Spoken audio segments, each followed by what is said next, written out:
예, 두 번째로는 세금 계산서의 미제출 등으로 인한 매입세 불공제 사유입니다.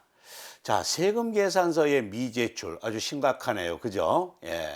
자, 첫 번째, 세금 계산서를 받지 않았다든지 받은 세금 계산서에 필요적 기재사항이 불분명하는 그런 경우, 그리고 필요적 기재사항에 오류라든가 누락이 있는 경우에는 이 부분은 매입세 공개를 받을 수 없다라고 하는 겁니다. 상당히 이 부분을 강조하는 이유는 당연히 거래 사실을 증명하는 일차적인 그런 서류로서, 증빙서로서 우리는 세금 계산서를 얘기를 하잖아요. 예, 그래서 이 부분이 중요하겠죠. 그리고 수취하는 그 시기도 상당히 중요합니다. 그래서 이 부분을 강조를 하고 있는데요. 자, 첫째, 이런 부분 보시죠. 이 부분은 앞서 봤던 불공개 사유에서도 같은 이제 그 형식으로 제가 정리해 봤습니다만은 이렇다 할지라도 공제를 받을 수 있는 경우를 말하는 거예요. 자, 뭐냐면 대표자의 주민등록번호를 우선 기재를 해서 발급받은 그런 세금 계산서, 매입세 공개가 될까요, 안 될까요? 안 된다. 어떤 분은 된다. 자, 무슨 말입니까? 예. 사업자 등록을 하겠다라고 이렇게 신청하는 날, 이게 이제 등록일로 봅니다. 사업자 등록 신청일 이전 20일을 기준합니다. 20일. 그래서 20일을 기준으로 해서 그때 우리는 사업자 등록번호가 없잖아요. 없으니까 이에 대한 세금 계산서를 우리가 교부받을 때는 우선 대표자의 주민등록번호 기재를 해야 되겠죠. 그렇게 해서 교부받은 세금 계산서도 매입세 공개가 된다는 얘기입니다. 자, 그래서 우리가 이제 이 매입세 불공개 사유의 제일 마지막 부분에 사업자 등록하기 전에 매입세는 불공개가 된다라고 하는 사유가 제시가 되고 있어요.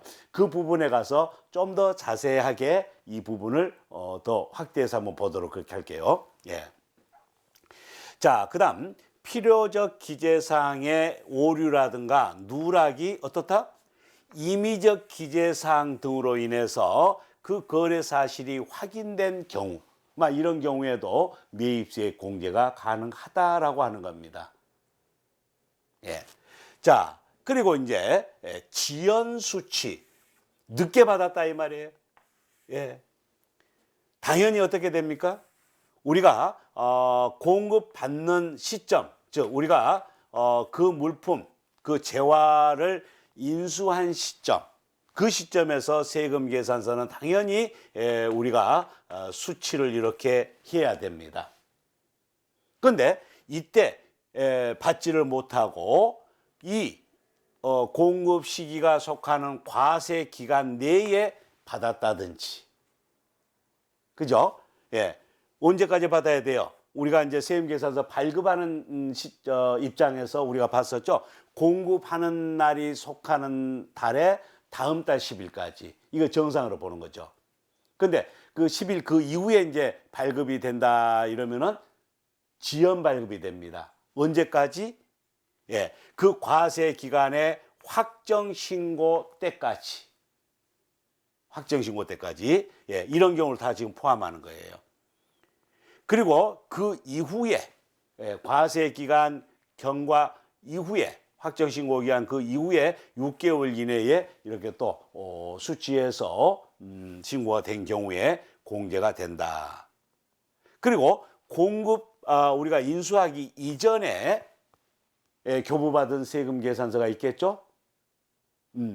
공급하기 전에 사전에 이렇게 세금 계산서 발급할 수도 있다라고 했잖아요. 그죠? 그 기억나시죠?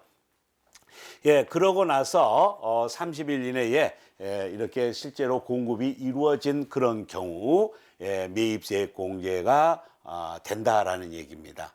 자, 이런 지연 수치를 하는 경우에는 당연히 그에 대한 대가로 가산세를 부담을 하게 되는 겁니다. 가산세. 예, 그렇게 해서 두 번째 아주 중요한 그런 거래 증빙서로서 세금 계산서에 관련된 이런 부분으로서 이제 매입세액 공제가 안 되는데 되는 경우도 이렇게 추가적으로 우리가 볼 수 있었습니다.